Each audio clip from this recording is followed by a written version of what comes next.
Hemelse Vader, die psalmdigter sê, wees stil my siel tot God, want van hom is jou verwagting.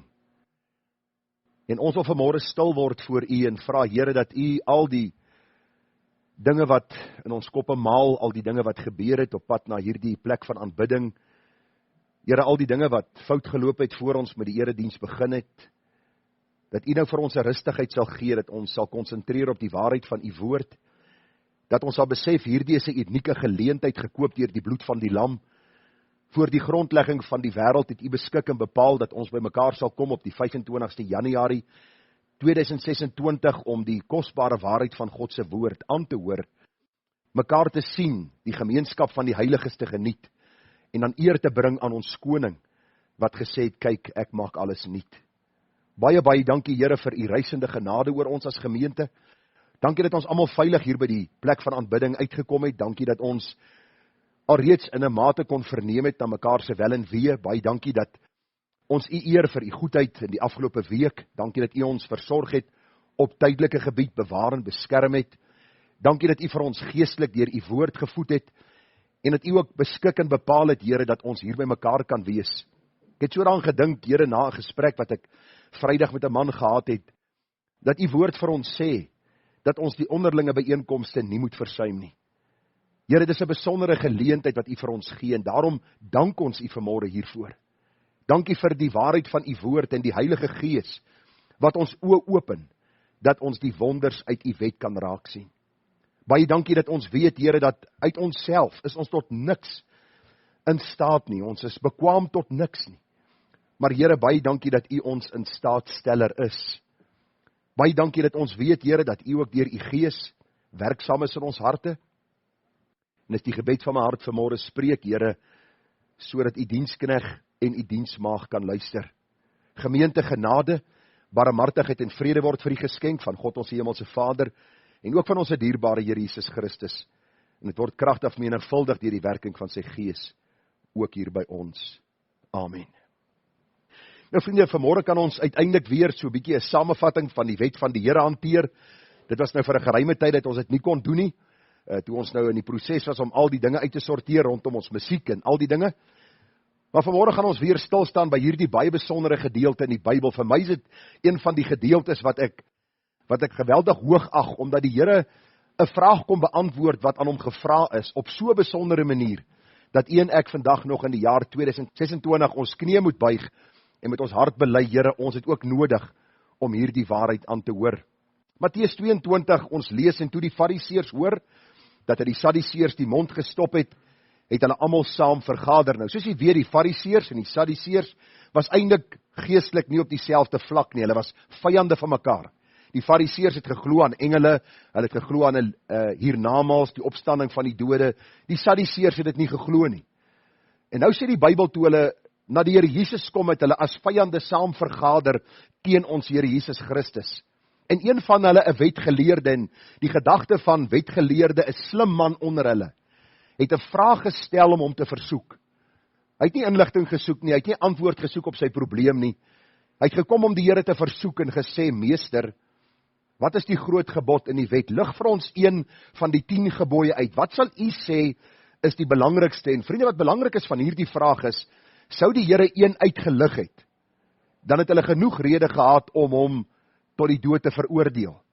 Want hulle aantuiging teen hom sou dan wees, maar kyk, hy ag die ander 9 gering. Daar is net een wat hy uitlig. Die Here wat hulle bose harte ken, antwoord hulle onmiddellik. Hy aarzel nie.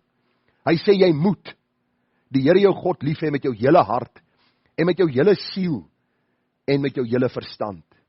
Dit is die eerste en groot gebod. En ons elkeen wat vanmôre hier sit, weet ons het nie die Here lief met ons hele hart, met ons hele siel en hele verstand nie. Maar elke kind van God se begeerte is, Here, ek wil u lief hê. Ek begeer, Here, ek jaag daarna om u lief te hê met my hele hart, met my hele siel en met my hele verstand. En ons verklaar elke dag ons afhanklikheid aan die Here, dat hy deur sy Gees in ons hart 'n groter liefde vir hom sal bewerk. Maar nou die uitvloeisel, die tweede wat hiermee gelyk staan, gelyk aan die eerste ene, jy met jou naaste lief hê soos jouself. Nou sê gou vir my vriende, is dit maklik om die Here lief te hê? dink is makliker om die Here lief te hê as jou naaste. Want die Here het ons nog geen kwaad aangedoen nie. Maar ons naaste, hulle kan ons nogal diep irriteer, né? Teleurstel. Dan praat ons nie net van mense wat langs jou bly of vriende of familie, en ons praat van mense wat saam met jou werk, mense wat op die paaie ry saam met jou, en in die môre stap jy uit jou studeerkamer met 'n lied in jou hart. Here, vandag wil ek U lief hê met my hele hart, my hele siel en met al my krag. En by die derde stopstraat sê jy, Here, help vir my dat ek nie genoeg krag kry vandag nie, want dan gaan ek miskien iemand se bors oopmaak sonder dat hy op 'n operasietafel lê. Die hele gedagte net is baie makliker om te sê Here en die Here lief te hê as wat dit is om ons naaste lief te hê. Maar die Here sê die twee loop saam. Ons kan nie sê dat ons God lief het en ons naaste haat nie. Daarom die tweede wat hiermee gelyk staan, jy met jou naaste lief hê soos jouself. Aan hierdie twee gebooie hang die hele wet en die profete. En vriende, wie kan gou vir my sê waarom het die Here hierdie Fariseërs en Sadduseërs so geantwoord? Het u geweet dat die 10 gebooie opgedeel is in 2 dele? Die eerste gedeelte gaan oor ons verhouding met God en die tweede gedeelte gaan oor ons verhouding met ons naaste. Dis presies hoe die Here hulle antwoord.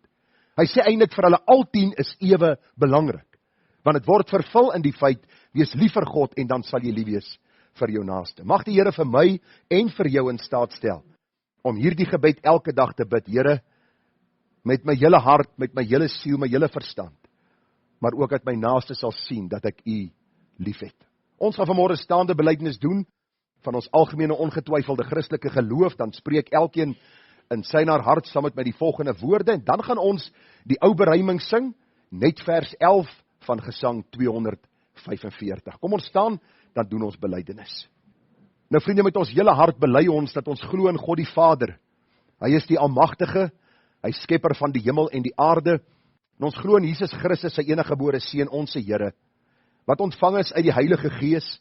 Hy is gebore uit die maagd Maria, wat gelei het onder Pontius Pilatus, gekruisig, gestorwe en begrawe is en neergedaal het in die onderste dele van die aarde, wat op die 3de dag weer opgestaan het uit die dood, opgevaar het na die hemel en sit aan die regterhand van God, die Almagtige Vader, van waar hy sal kom om te oordeel die lewende en die dode. Ek glo in die Heilige Gees, ek glo aan 'n heilige, algemene Christelike kerk, die gemeenskap van die heiliges, die vergifnis van sondes, die opstanding van die liggaam en 'n ewige lewe. Nou vriende, ek nooi om die woord van die Here vanmôre saam met my oop te maak, daarby Filippense die 4de hoofstuk. Filippense die 4de hoofstuk. Ons gaan vanmôre begin met 'n reeksie boodskappe wat handel oor die gedagte van riglyne ten einde geestelik vas te staan en stabiliteit in die gemeente te verseker. Nou, dis die begin van 'n nuwe jaar. Ons kan nie glo dis amper weer einde Januarie nie. Vanmôre vra van die broeders vir my, hulle sê vir my, luister, is dit vanmôre nagmaal, is dit die laaste Sondag van Januarie? Toe sê ek, ja, laaste Sondag van Januarie is in 'n oomblik, in 'n oogwink, toe is die eerste maand verby, en vanmôre gaan ons begin met hierdie reeks, juist so ter inleiding van die nuwe jaar, om een my op te roep om vas te staan in die Here, met al die uitdagings wat vir ons voorlê, en dat ons as gemeente ook stabiliteit kan beleef, in 'n tyd waar alles redelik uitmekaar val in die wêreld. Die gemeente van Christus is juist die gemeente, wat standvastig, onbeweeglik, altyd, oorvloedig in die werk van die Here moet wees. Vriende, in 'n wêreld wat uitmekaar val, moet ons as kinders van die Here, vir hulle wys hoe lyk stabiliteit. Hoe lyk dit om koers te hou in hierdie koerslose lewe? Die kompas van ons koers hou is God se woord, en die eindbestemming is God se heerlikheid.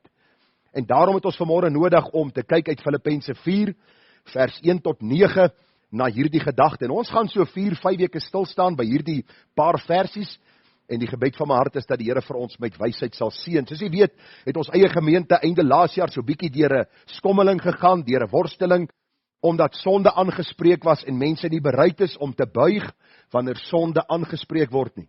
Vriende, as sonde aangespreek word, moet ek buig voor God se gesag. U moet buig voor God se gesag, want die gemeente is nie ons se nie. Dis die Here se nie. En daarom kan ons die sonde net oorsien nie. En as mense besluit om dan die gemeente te verlaat, omdat hulle sonde liewer het as die gemeenskap van die heiliges, is dit nie ons skuld nie. Maar ons het nodig om stabiel te wees in die Here. Ons het nodig om vas te staan in sy waarheid en alles te toets wat van hierdie kant sal gepreek word. vanuit die hand van die woord. Vriende, wanneer ons mekaar praat oor sonde, is dit verseker nie om mekaar aanstoot te gee nie. Onthou, sonde gee die Here aanstoot. Ons is eintlik besig om te rebelleer teenoor hom, en daarom as iemand met my kom praat oor sonde, of ek kom praat met u daaroor, gaan u vanmôre sien, ons moet dit aanvaar met 'n hart van welwillendheid.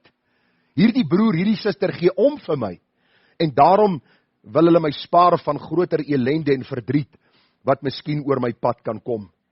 Die gebed van my hart is dat u en ek vanmôre sal sien, dat die Here hierdie kudde gekoop het, en elke geredde, elke weergeborene is gekoop deur die bloed van die lam. En daarom is ek so opgewonde oor hierdie Bybelstudie, want einde laas jaar, toe ek maar self so bietjie half sonder koers was, en ek het gedink, Here, is dit nie beter dat ek eerder maar die handdoek ingooi, of die aflosstok gee, vir die volgende een nie.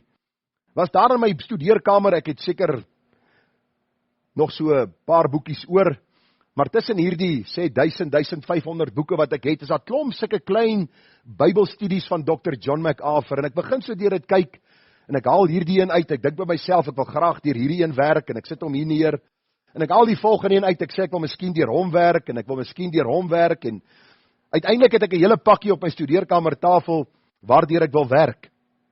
En soos die Here dit bepaal en beskik, want daar is geen toeval in die lewe van 'n kind van God nie, begin ek met hierdie Bybelstudie oor Filippense 4, en ek besef, dis die reeks wat ek moet bring aan hierdie gemeente aan die begin van 2025. Om u te bemoedig, dat ons sal vasstaan in die Here. U moet tog nie dink dat 'n gemeente van Christus nie teekanting, nie onderlinge stryd sal beleef, nie aanvegtinge van buite en van binne sal beleef nie. Daarom as kinders van die Here het ons nodig om vanmôre te hoor wat die Here sê, want baie belangrik, al die briewe in die Nuwe Testament wat Paulus geskryf het aan die gemeentes word genoem sendbriewe vir die bepaalde rede, omdat in elke gemeente daar stryd was. U het dit al gelees, het u dit al besef? Daar was dwaalleringe, daar was onderlinge twiststryery, daar was mense wat hulle stem wou dikker maak as die volgende ene. En die apostel Paulus kom deur die Heilige Gees en hy skryf hierdie tydlose woorde, sodat u en ek vanmôre in die jaar 2026 kan dink, maar hoe is dit so dat die Bybel tot vandag toe met my praat? Hoe is dit so dat die Here presies geweet het wat in ons gemeente aan die gang sal wees in die jaar 2026? En die rede daarvoor is omdat God tydloos is. Vriende, daar is nie tyd, hy is nie tydgebonde nie. Wat oor 1000 jaar van nou af sal gebeur, God is al reeds daar. Hy beskik en hy bepaal, hy is God en daarom buig ons in aanbidding voor hom. En dis die inleidende gedagte, kom ons val weg, dan lees ons hier die baie besondere woorde, en dan lees ons Filippense 4 vers 1 tot 9. Daarom my geliefde broeders, dit sluit ook in die susters, die kinders, broeders, as 'n mens na die oorspronklike taal kyk, sluit dit ook almal in by sekere tye, ander kere, as die oorspronklike taal net praat van die broers, sal die konteks vir ons verduidelik, dat dit net gerig is op die bepaalde broers. Maar hier is dit aan die gemeente, my geliefde gemeente, geliefde broers, na wie ek ook verlang, my blydskap en kroon, staan so vas in die Here, geliefdes. Ek vermaan Judea, en ek vermaan Sintige om eensgesind te wees in die Here. En ek vra jou ook, opregte metgesel, wees hier die vroue behulpsaam, wat met my saam gestry het in die evangelie, ook saam met Clemens en my ander mede-arbeiders, wie se name in die boek van die lewe is. Verbly julle altyd in die Here, ek herhaal, verbly julle. Laat julle vriendelikheid aan alle mense bekend word, die Here is naby. Wees oor niks besorg nie, maar laat julle begeertes en alles deur gebed en smeking met danksegging bekend word by God. En die vrede van God, wat alle verstand te bowe gaan, sal julle harte en julle sinne bewaar in Christus Jesus. Verder, broeders, alles wat waar is, alles wat eerbaar is, alles wat regverdig is, alles wat rein is, alles wat lieflik is, alles wat loflik is, watter deeg en watter lof daar ook mag wees, bedink dit. En wat julle geleer en ontvang en gehoor en in my gesien het, doen dit. En die God van vrede sal met julle wees. Vriende, hierdie vers 9 wil ek nou nie vooruitloop nie. Maar so 'n bietjie stof tot nadenke. Kan jy vanmôre as pa in jou huis opstaan? As ma in jou huis opstaan, as man, as vrou, en vir jou geliefdes sê, luister, wat julle van my gehoor en in my gesien het, doen dit. Sal ons dit met vrymoedigheid kan sê? Ek dink die meeste van ons sal sê, luister, en ek het vir my seun dit onlangs gesê, daar's goeie goed wat pa doen dit asseblief. Maar die kere wat ek miskien nie so vriendelik is nie, of miskien nie altyd getrou is aan wat die Here van my vra nie, moet dit nie doen nie.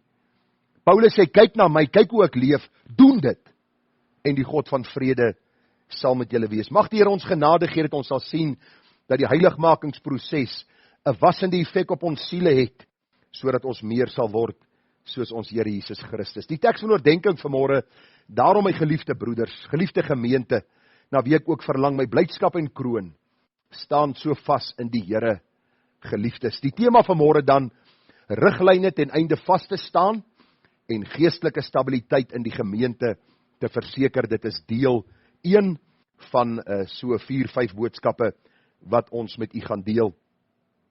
Nou, as ons vanmôre met u gaan begin praat oor hierdie gedagte van riglyne ten einde geestelik vas te staan en geestelike stabiliteit in die gemeente te verseker, dan wil ek vir u sê, dan doen ons dit met groot eerbied.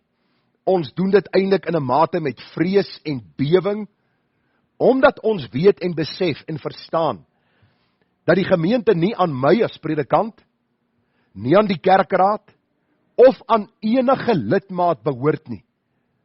Maar die gemeente behoort aan die Here Jesus Christus self, wat ons met God die Vader versoen het, deur sy soendood aan die kruis, ons verseël het met sy Heilige Gees, wat vanmôre in ons siele uitroep, Abba Vader. Vanmôre praat ek met u oor hierdie baie besondere gedagte, omdat die Here Jesus self in Johannes 10 vers 11 sê, ek is die goeie herder, en die goeie herder lê sy lewe af vir die skape. Elkeen wat vanmôre gewederbaar is, elkeen wat vanmôre kind van die Here is, weet dat ons skape van sy weide is. Hy het ons gekoop. Hoor gou vriende, hy sê vir ons baie duidelik, ek ken jou by die naam, en jy is myne. Het jy al daaraan gedink, 'n skaapherder, as hy 100 skape het, wat is die kans dat hy elke skaap se naam ken, of in die eerste plek vir hom een gee, en dan later almal se name ken? Ek dink dit is amper onmoontlik, want skape lyk amper dieselfde, en skape doen presies dieselfde. Die Bybel sê vir ons, ons is skape van sy weide, en hy ken ons by die naam.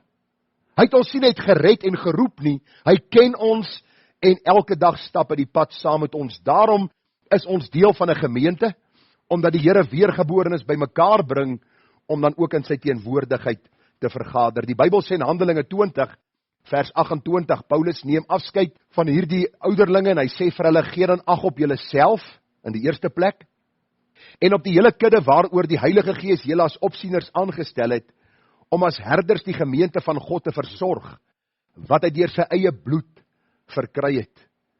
Vriende, dit het 'n geweldige dierprys gekos, om my en jou vry te koop van sonde.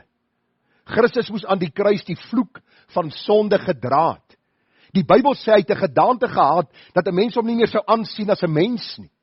Hy was letterlik verbrysel, terwille van my en jou oortreding, en wanneer een ek die hand uitsteek na sonde, moet ons dink aan, hoe Christus verbrysel is, terwille van sonde.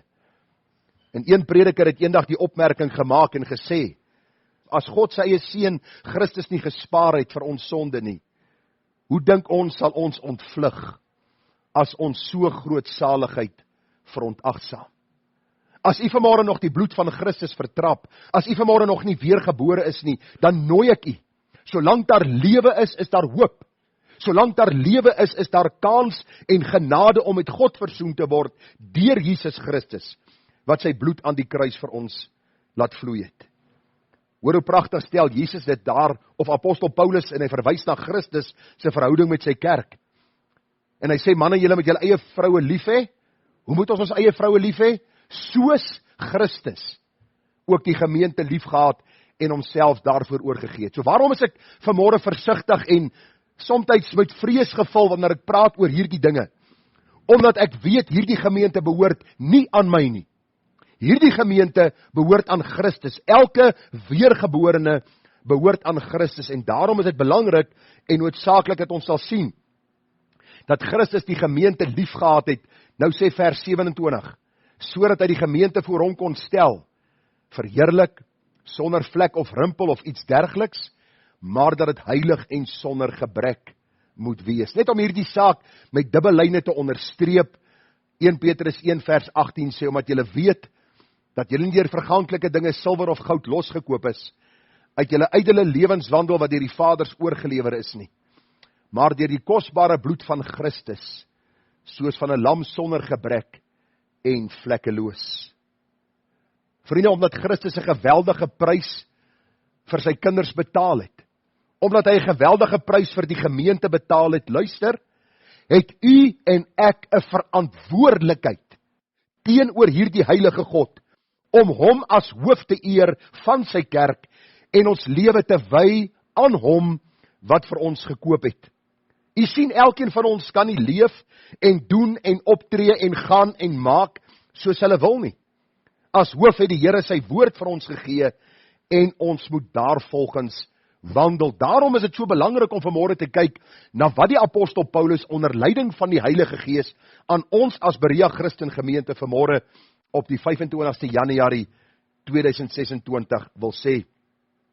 Nou vriende, as ons kyk na die hart van hierdie gedeelte, dan sien ons die erns waarmee die apostel Paulus praat. En baie keer vra mense, maar waarom praat predikante so hard? Ek dink is omdat hulle ernstig is. Ek praat nie met my vrou so nie. Ek weet van beter, ek is 35 jaar getroud. Ou praat saggies met hulle. Maar wanneer jy met die gemeente praat, praat jy eintlik met jouself, want onthou, ek is ook deel van die gemeente. God se woord is net so van toepassing op my lewe as op jou lewe. En hoor gou wat sê die apostel Paulus, die erns waarmee hy praat. Hy sê, daarom my geliefde broeders, na wie ek ook verlang, my blydskap en kroon, staan so vas in die Here. Hierdie woordjie, staan so vas in die Here, is 'n militêre terme, en dui op 'n soldaat wat vasstaan in die hitte van die stryd, in 'n ewige oorlog. As jy weghardloop, wat word jy genoem? 'n coward, nê? Die Engels sê dit mooi, 'n coward. Een wat weghardloop. En hier die verhaaltjie gehoor van Alexander die Grote, wat hierdie wêreldleier was, en op 'n stadium was daar 'n jong seun wat na hom gebring was. En hierdie jong seun was voor Alexander gebring, omdat hy weggehardloop het in die hitte van die stryd. En Alexander het vir hom gevra, seun, wat is jou naam? En hy het skamerig en met vrees gesê, my naam is Alexander. Hulle sê op daardie oomblik het Alexander op die voorpunt van sy stoel gaan sit en vir hom weer gevra, seun, wat is jou naam? En met groter vrees het hy geantwoord, Alexander. En hy sê vir hom, luister, verander jou naam, of verander jou optrede. Hierdie wêreldleier, wat hierdie oorlog geveg het, en hierdie oorwinnings behaal het, sê vir hierdie jong man, as jy my naam dra, dan doen jy soos ek doen. En hoeveel te meer Christus? Hy was die sondelose. Alexander was verseker nie 'n voorbeeld wat ons wil navolg van etiese kodes en morele lewens nie. Maar ons sien die groot gedagte hier baie duidelik na vore kom, dat Alexander hierdie man opgeroep het om lojaal te wees aan hierdie oorlog en aan hierdie hele plan waarmee hy besig was. Soveel te so moet ons as kinders van die Here ook lojaal wees aan ons meester, aan ons koning, om te doen wat hy van ons vra. En vriende, ons kan nie net vasstaan in die Here wanneer dit goed gaan nie. Ons praat van die mooi weers Christene. Hulle staan vas en hulle sing, prys die Here met blye galme, of Hosanna in die hoogste wanneer dit goed gaan. Maar wanneer dinge begin moeilik gaan, dan sukkel hulle om Hosanna te sing, en prys die Here met blye galme, en gou raak hulle weg, en gou beweeg hulle weg van die gemeente, en gou is hulle besig met hulle eie dinge. Paulus kom en hy sê vir hierdie gemeente wat redelik stryd beleef het, hy sê, geliefdes, staan vas in die Here.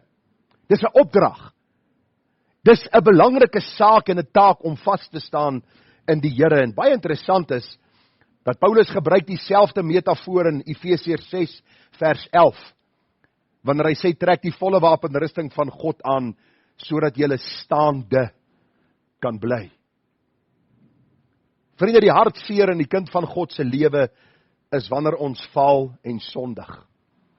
Wanneer ons faal en sondig. Dis vir my belangrik om te sien, dat ons as kinders van die Here het nodig om vas te staan in die Here, om staande te bly, te midde van die stryd, in die hitte van die stryd, wanneer dinge vir ons geweldig moeilik raak, om vir die Here te vra, Here, gee vir my genade. Wat vir my so interessant is van die gemeente, en van die werk van die Here is, my 4de gemeente wat ek bedien in 28 jaar, die laaste een het ek nou nie gedink, ek sal so vinnig verlaat nie, maar vrywillig verplig is ek weg daar, maar in elke gemeente het ek een ding agtergekom. Wanneer daar dinge in die gemeente bietjie moeilik raak, sien jy hoe mense vinnig wegbeweeg van die gemeente. En ek het al met mense gepraat, dan sê ek vir hulle, luister by jou werksplek, het jy al moeilikheid opgetel? Ja, baie al. Dan sê ek, hoekom loop jy nie net nie?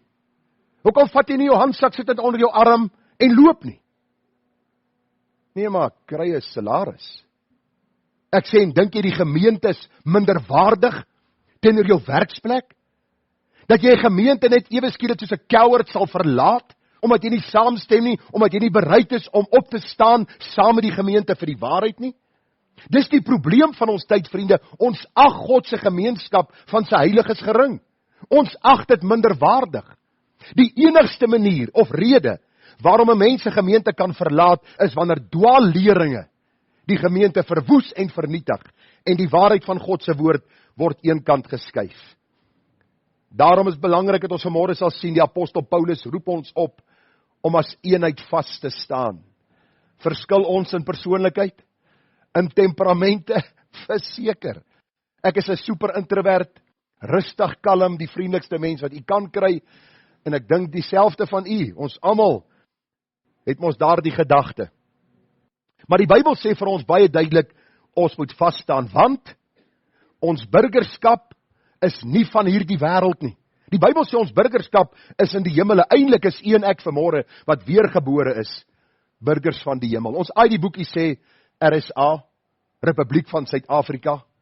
Maar in die geestelike reëlaam sê die Bybel eenvoudig, ons is burgers van die hemele, van waar ons verwag ons verlosser en saligmaker Jesus Christus. Vriende, ons is op pad na ons meester en Heer. Ons hemelse bevelvoerder roep ons op om vas te staan in hom. Ons moet vas staan in hom, want die stryd is ewig. Van binne en van buite is daar allerhande dinge wat na ons kant toe kom. Van buite is dit die wêreld met sy begeerlikhede, die valse leringe en leuns. Van binne die gevaar van kompromie, afwatering van die woord, verdeeldheid, onmin, partyskappe, en so kan ons die lys baie, baie lank maak. Ons moet vas staan in die Here. En ag vriende, ek gaan nie vanmôre geweldig bemoedig hier aan die begin van hierdie boodskap. Daar is vanmôre net 2 punte.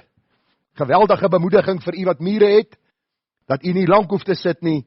Ons gaan net na 2 gedagtes kyk. Daar is net 2 gedagtes vanmôre, en wat vir my treffend was, vriende, dat die apostel Paulus begin met die vasstaan in die Here, met die eerste gedagte wat vir my treffend was, naamlik beveg verdeeldheid.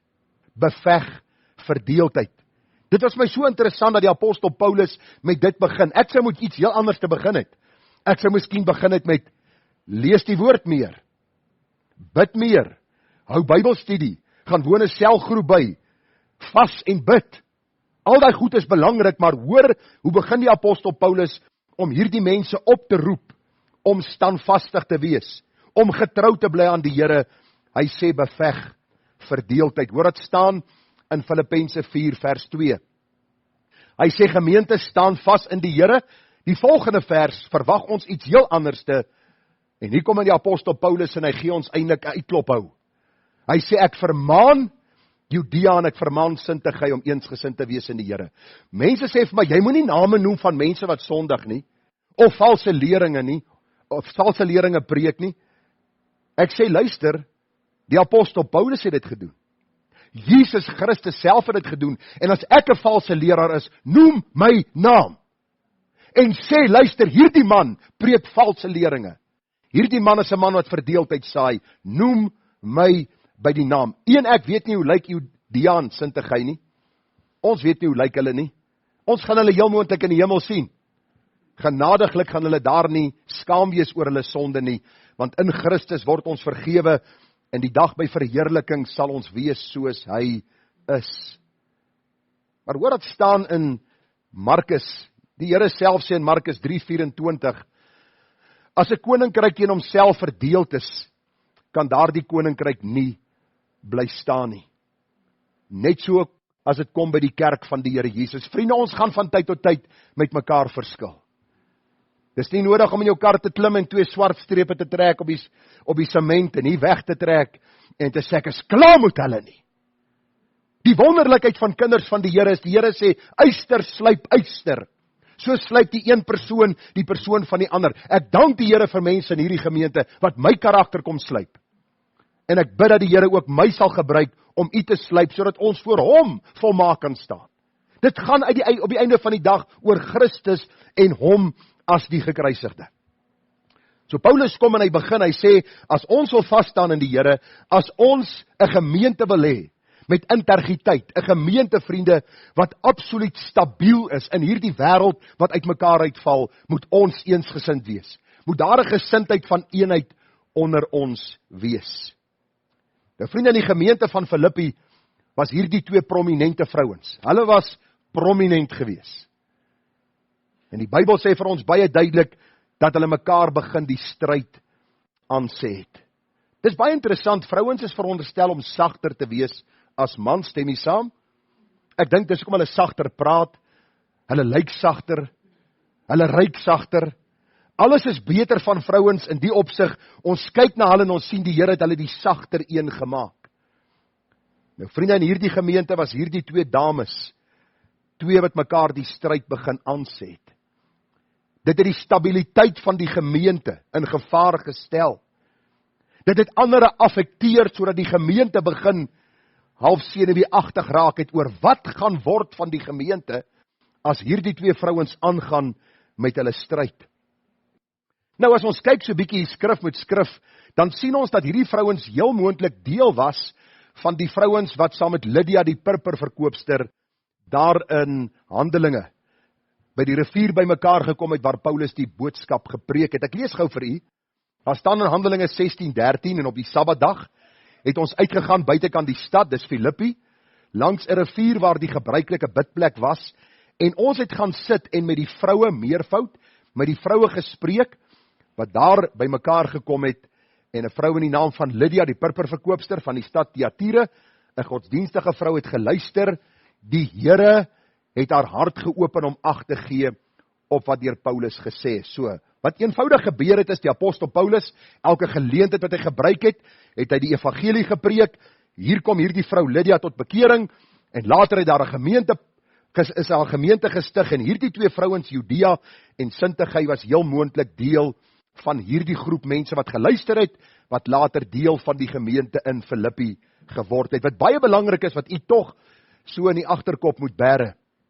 Hulle was nie ongeredde moeilikheidmakers nie. Hulle was nie mense wat van buitekant af ingeslyp het in die kerk van die Here Jesus nie. Hulle was mense wat prominent in die gemeente was. Hulle was voorslagmense gewees. En die Bybel sê vir ons baie duidelik, hulle dispuut was nie dogmaties nie, maar persoonlik. Met ander woorde, dit het nie gegaan oor Bybelse waarhede waaroor hulle van mekaar verskil het nie, maar dit gaan oor persoonlike dinge. Nou ek weet nie of dit was dat in daardie tyd hulle blomme in die kerk gesit het en die een het gevoel die ryker moet daar staan en die ander een het gevoel nee, dit moet daar staan. Of miskien het hulle klankstelsels soos ons gehad en die een het gesê nee, hy dominee sê dit hopeloos te hard. Hierdie is nie 'n disco nie. En die ander een het gesê nee, jette, ek kan nie meer hoor nie. Hulle moet hom bietjie harder stel. Of miskien het hulle gesê hy sing te veel psalms en gesange. Daar's ons baie beter lieder en die ander het gesê ek hou van psalms en gesange. Ek is nog van die stoere ou mense. Ek weet nie waaroor hulle stryery gegaan het nie. Maar dit was nie dogmaties. Met ander woorde, dit was nie 'n skriftuurlike ding nie. Dit was persoonlike fetus met mekaar. Nou gebruik Paulus die baie sterk terme. Hy sê ek vermaan julle 2. Ek vermaan Judea by die naam en ek vermaan Sintige by die naam. Die Griekse woord is die woordjie parakaleo, wat beteken toe kol neer. Is amper of hy hulle in die oor trek en sê, kom hier so, ek is nie jou man nie, maar ek leen my jou oor, dat ek gou in jou oor kan fluister wat ek vir jou wil sê, wat die Here aan die gemeente wil sê. That is to invite, to call for, to comfort, to desire, to beg, to entreat. Paulus het glad nie arrogansie gehad nie, maar hy sê, kom hier so. Dit gaan nie oor my nie, dit gaan nie oor julle nie, dit gaan oor God, sy kerk, sy gemeente, dit gaan oor sy saak. Julle twee is besig om skade te bring, verdeeldheid te bring, die gemeente uit mekaar te jaag, omdat julle met mekaar kibbel oor dinge wat nie belangrik is nie. Hy sê, hy vermaan hulle om eensgesind te wees. Hoor nou, in die Here. Dis waar ons eensgesindheid kry, in die Here. Luister, dit help nie om groepies in 'n gemeente te begin nie.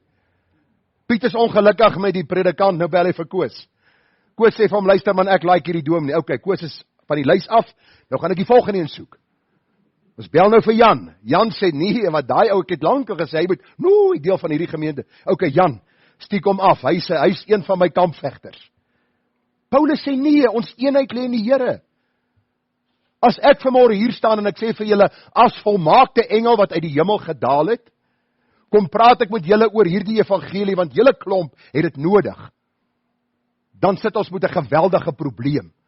Want dan gaan ons verdeeldheid hê, want dan geen mens het die reg of autoriteit om homself iets aan te matig nie. As die boek Openbaring praat, skryf aan die engel van die gemeente in Efese, hierdie woordjie engel is boodskapper.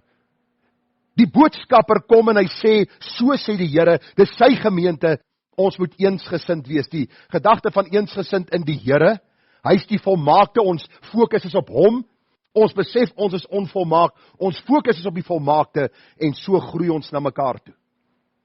Eensgesind, to be of the same mind in the Lord.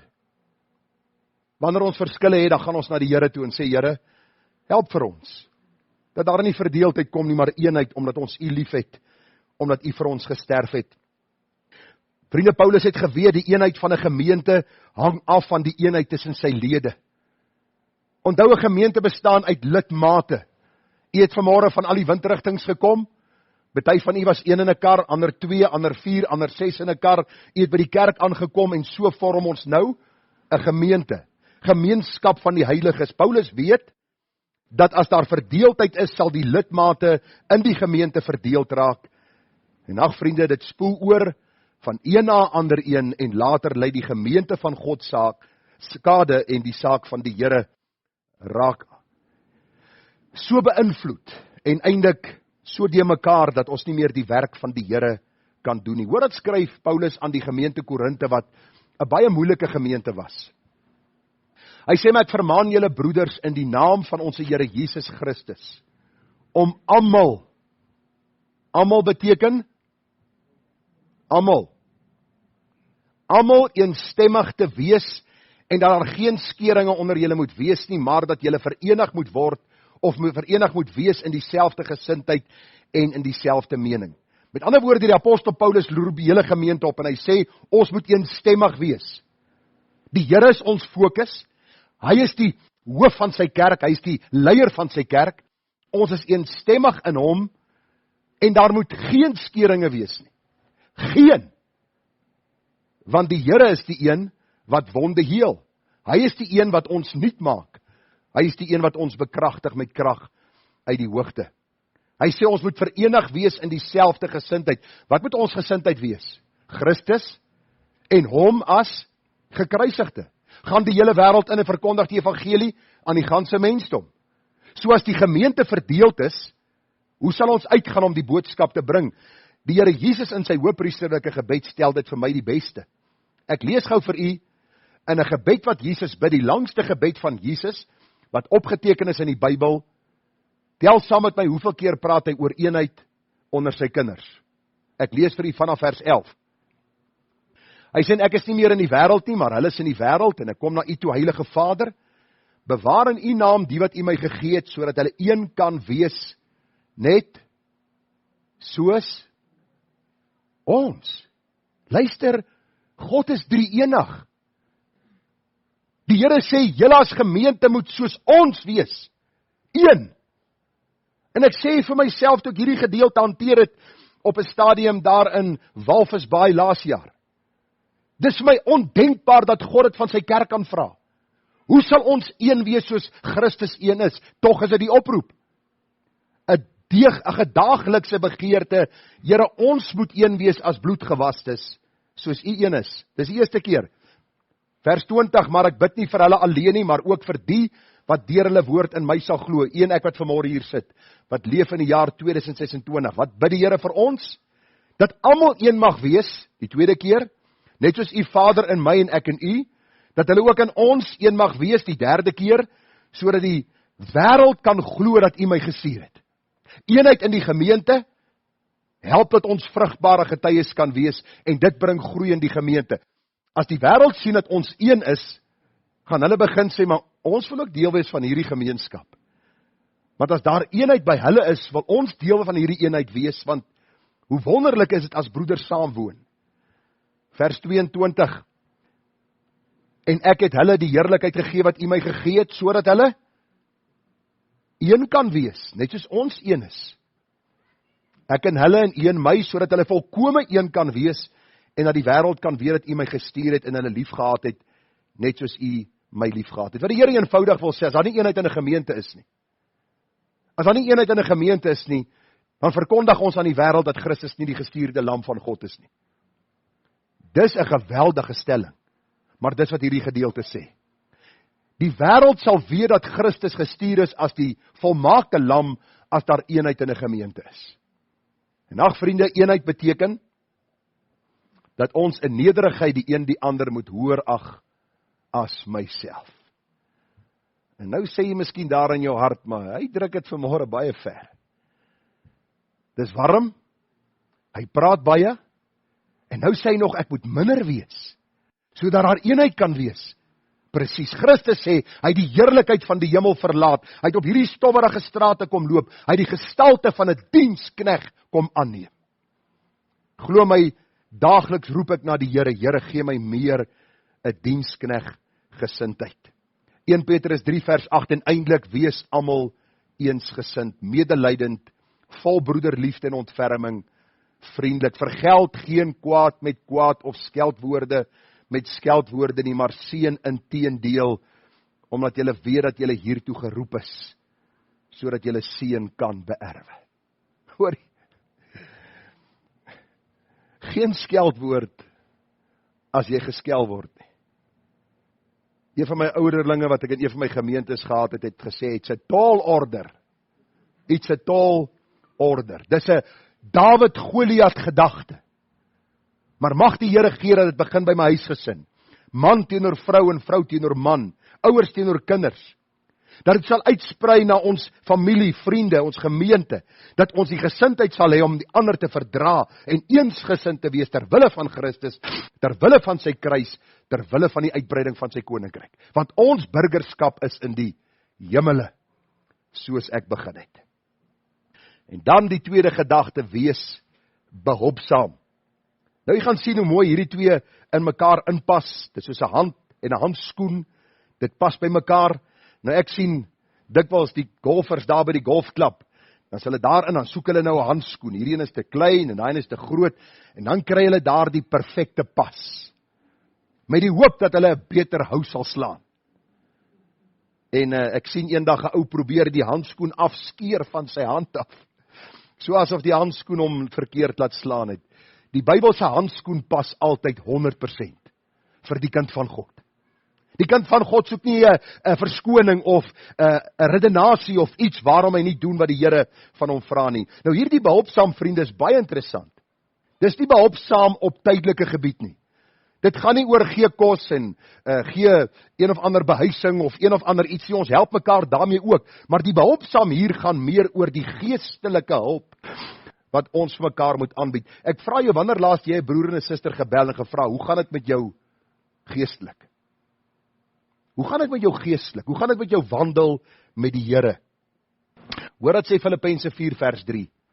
En ek vra jou opregte metgesel, wees hier die vroue, wat is 2 vroue? Judea en Sintige, wees hulle behulpsaam, so die hulp hier is geestelike hulp. Hierdie twee is besig om mekaar die stryd aan te sê, julle moet hulle nou help. Hy sê, wees hierdie vroue behulpsaam, dit sluit ook die ander vroue in die gemeente in, wat Paulus gehelp het, met die bevordering van die evangelie. Dis kom ons verwys het na Lydia die purperverkoopsters en die vroue wat saam met haar was. Hy sê by behulpsaam, met my saamgestryd in die evangelie, ook saam met Clemens en my ander mede-arbeiders, wie se name in die boek van die lewe is.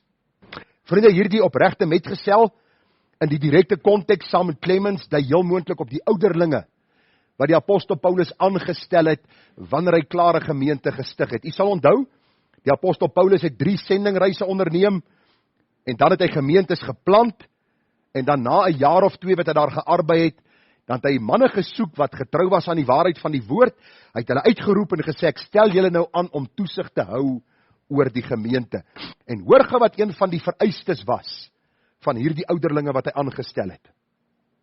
Hy sê, opsiener dan moet onberispelik wees, die man van een vrou, nugter, ingetoe, fatsoenlik, gasvry, geen drinker, geen vegter, geen vuilgewinsoeker nie, maar vriendelik, geen strydlustige nie.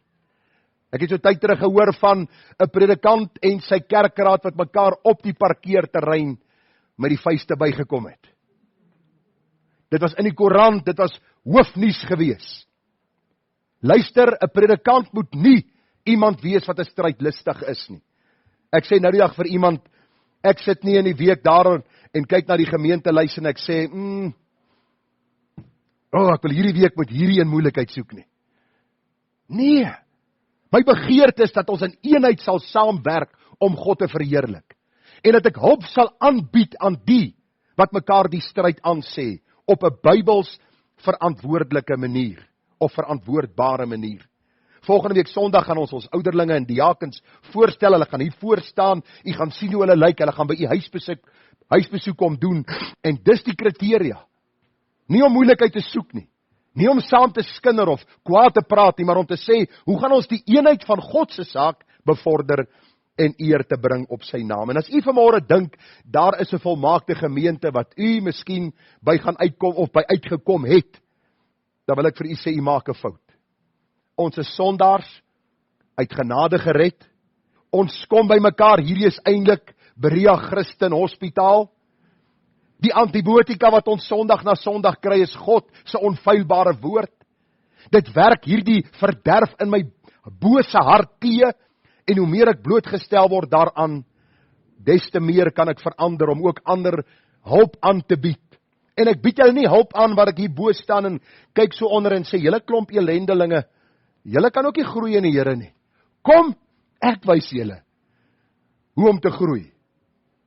'n Kind van die Here wat opreg met die Here wandel, is 'n nederige, is 'n sagmoedige, barmhartige mens, wat sê, ek weet wat die stryd behels. In hierdie stryd was God getrou, en kom ek vertel julle van God se getrouheid, ook in my lewe. Jy sien, Paulus roep juis hierdie ouderlinge op, want hierdie 2 vrouens het mekaar die stryd aangesê. Hierdie ouderlinge moes nie kant kies nie, hulle moes die saak behartig, hulle moes die saak hanteer, hulle moes die oplossing bring, en die oplossing was in die woord van die Here gewees. Jy sien, dis hoe ons mekaar moet help in die gemeente. Ons moet mense wees wat heilig voor die Here lewe en mekaar help met die liefde van die Here tot ondersteuning dien, sodat ons ook die standaard van die Here kan hoog ag.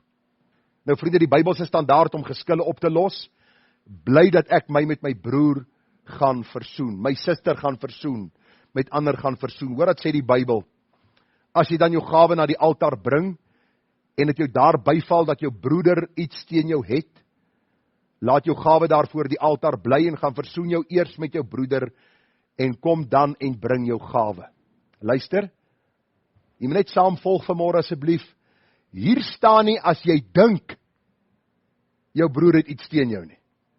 Miskien het jy daar in die dorp gery, en daar het 'n gemeentelid van vooraf gekom, en jy het hartlik gewaai, en hierdie ou het op daardie stadium na die radio gekyk om hom af te sit, en jy ry verby hom, en jy dink by jouself, nog altyd gedink is 'n hoogmoedige broer in die gemeente daai. Hy groet nie. Ek sal hom Sondag wys, ek sal hom ook nie groet nie.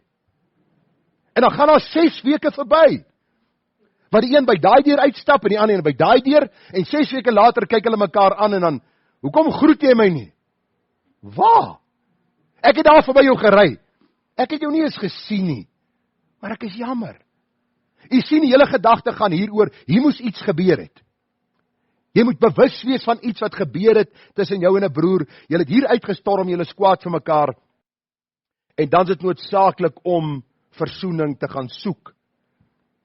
Nou is die probleem, vriende, dat dit nie altyd werk nie. Daar is gevalle waar jy met 'n broer probeer versoen en dit werk nie. Nou kom Matteus 18. En dan sê Matteus 18 vers 15, as jou broeder teen jou sondag gaan bestraf hom tussen jou en hom alleen. Hierdie bestraffing beteken nie druk jou vinger onder sy neus en sê vir hom, luister ou Bill, ek sort jou uit, ek is bietjie oud nou, maar ek bring my seun saam. Ek wil net vir jou sê, maar vir jou sorteer ek uit. Dis nie die gedagte nie. Kinders van die Here is nie vegters nie. As jou broeder teen jou sondag die bestraf beteken om vir hom te sê, hier's die probleem op die tafel, kom ons probeer 'n oplossing kry, sodat ons God kan verheerlik. Luister vriende, in die jare in my bediening, het ek dit gesien keer op keer, mense wat saam met jou in jou huis sit, hulle braai saam met jou, hulle eet saam met jou, hulle doen alles saam met jou, as daar sonde kom, en jy wil met hulle praat, ruk hulle kyk op 'n knop, hulle klim in hulle kar, hulle ry, die saak word nooit opgelos nie, en God se naam ly skade. En ons sê, ons is op pad hemel toe, ons burgerskap is in die hemele. Dit is belangrik dat ons sal sien vanmôre, hierdie bestraffing is nie om iemand te verwyder van ons nie. Dis soos 'n pa en 'n seun, daar moet versoening plaasvind. Die Bybel sê, as hy na jou luister, dan het jy 'n broeder gewin. Ek en Kafyn praat hierdie week, mense wat jy baie keer die minste van hou, raak baie keer jou beste vriende. Hoekom? Want jy volg 'n mooi gesindheid, 'n Bybelse aanknopingspunt, 'n manier om hulle te wen vir die Here.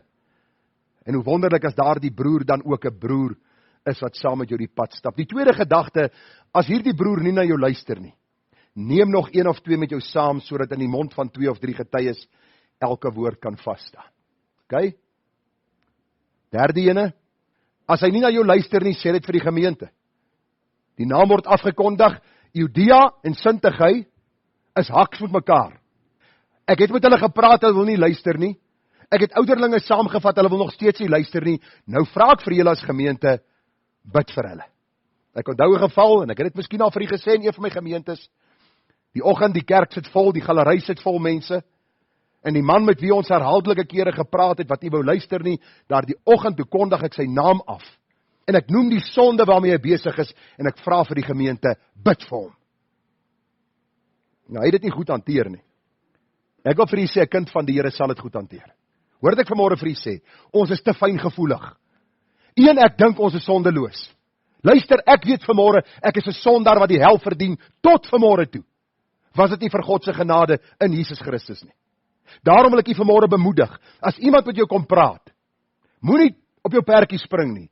Moenie tot 'n gevolgtrekking spring nie. Moenie 'n afleiding maak en kwaad raak nie. Sê eerder, hoe kan ek Jesus se gebed, hierdie wonderlike gebed wat hy vir ons gebid het, hoe kan ek hierdie gebed nakom deur te sê, Here, ek wil een wees in die gemeente, soos u een is, sodat die wêreld kan sien dat u gestuur is.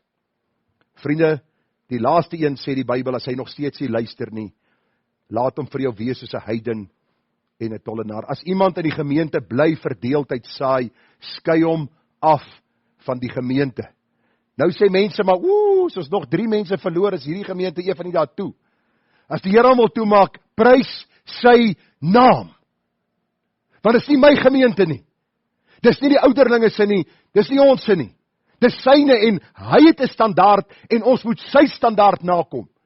Alles sy standaard baie keer bietjie lynreg teen ons demokratiese bestel. Jy sien in 'n land waar niemand aangespreek word oor hulle boosheid nie, daar word 'n geweldige ding gemaak oor ons vriend Malema wat nou weer voor die hof verskyn en almal soek verskoning vir sy bose dade. In die kerk van die Here is dit nie so nie.